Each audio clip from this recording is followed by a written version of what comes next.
ឆ្ងាញ់ណាស់បាទនេះគឺជាប្រហុកអាំងអ្នកបាត់ដំបង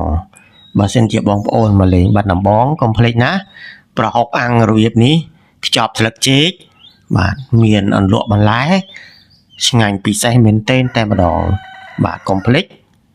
បងប្អូនណាដែលបានចូលរួមទស្សនាវីដេអូនេះហើយបាទមេត្តាជួយ like share ម្នាក់មួយផងបាទឲ្យដឹងថាប្រហុកអាំងបាត់ដំបងគេធ្វើយ៉ាងណាបាទឥឡូវសូមអញ្ជើញបងប្អូនមកទស្សនាជាមួយគ្នារបៀបធ្វើប្រហុកអាំងខ្ចប់ស្លឹកចេកបាទតាមរបៀបអ្នកបាត់ដំបងបាទតោះសូមអញ្ជើញមុនដំបូងនេះបាទខ្ញុំដើរចូលក្នុងចម្ការហើយទៅកាត់ស្លឹកចេកសិនបាទបរោះសង្ហាណាបងប្អូនបាទថ្ងៃនេះធ្វើជាមួយនឹងប្អូនស្រីខ្ញុំតែម្ដងបាទឥឡូវងាកមកខាងនេះវិញបងអូនស្រីខ្ញុំកំពុងតែហាន់សាច់ជ្រូកបាទយើងប្រើសាច់ជ្រូកសាច់លាយខ្លាញ់ឬក៏សាច់ជ្រូក3ជាន់ណាដើម្បីយកមកធ្វើចិញ្ច្រាំប្រហុកបាទខ្ចប់ស្លឹកចេករបស់យើងបាទហ្នឹងហើយបងប្អូនជ្រើសរើសមកសាច់ជ្រូកយកសាច់ជ្រូកលាយខ្លាញ់ឬក៏សាច់3ជាន់ហ្នឹងហើយបន្ទាប់មកយើងយកសាច់ជ្រូករបស់យើងនឹងយកមកចិញ្ច្រាំបងប្អូនណានឹងចិញ្ច្រាំសិនធ្វើទាំងណាឲ្យមាត់ទៅបាទចិញ្ច្រាំឆ្ងាញ់ជាងបងប្អូនកុំឲ្យយកទៅកិនណាបាទហ្នឹងហើយពុកយ៉ាងមកបាទ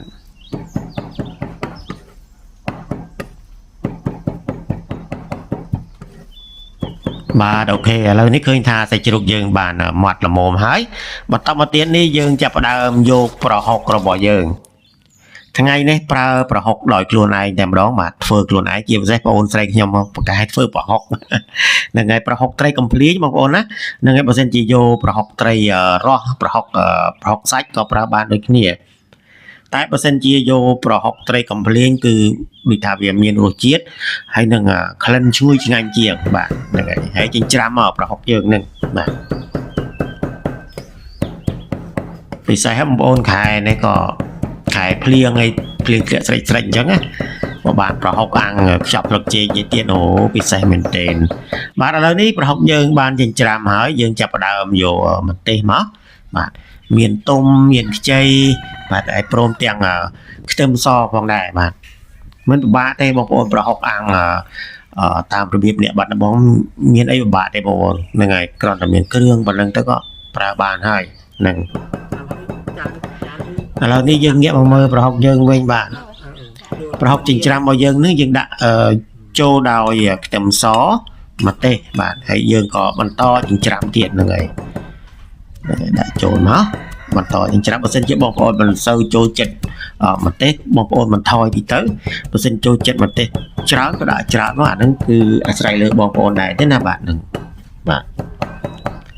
អូខេឥឡូវនេះយើងបន្តដាក់សាច់ជ្រូកចិញ្ច្រាំយើងលាយគ្នាមកចិញ្ច្រាំច្បល់ចូលលាយបាទជាមួយនឹងប្រហុករបស់យើងហ្នឹងហើយគេឡើងធ្វើយ៉ាងណាឲ្យបានចូលសពមកហ្នឹងហើយ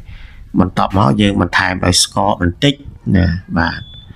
ហើយមានប៊ីចេងមានអីបងប្អូនដាក់ទៅបាទប្រើទៅខ្ញុំជឿជាក់ថាបងប្អូនប្រកាសជាពិសាប៊ីចេងហ្នឹងហើយដាក់តាមសบายចិត្តដាក់តាមចូលចិត្តបាទចូលចិត្តច្រើនដាក់ច្រើនចូលចិត្តតិចដាក់តិចទៅបាទ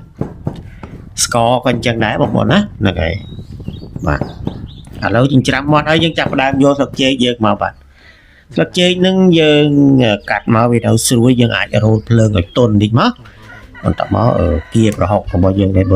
យើងបានផ្សំរសជាតិចិញ្ច្រាំហើយហ្នឹងណាដាក់ចូលមកខ្ចប់មកដាក់មកជាន់2ជាន់មកបាទស្លឹកចេកហ្នឹងហើយខ្ចប់ឲ្យបានស្អាតឲ្យបានត្រឹមត្រូវឲ្យបានចប់ឡប់ល្អអញ្ចឹងមកបាទបន្តមកទៀតយើងយកមកបន្ទះបាទសម្រាប់អាំងត្រីហ្នឹងបាទដាក់ចូលមកដើម្បីគៀបឬក៏ប្រើតបត់ទៅបងប្អូនណាតបត់សរសៃគៀបយកទៅអាំងក៏បានដូចគ្នាហ្នឹងហើយអាំងលើធ្យូងរបស់យើងមកបាទយើងដុតធ្យូងកុំឲ្យប្រើខ្លាំងពេកហ្នឹងហើយខ្សោយល្មមអាំងរហូតដល់តែបានឆ្អិនមក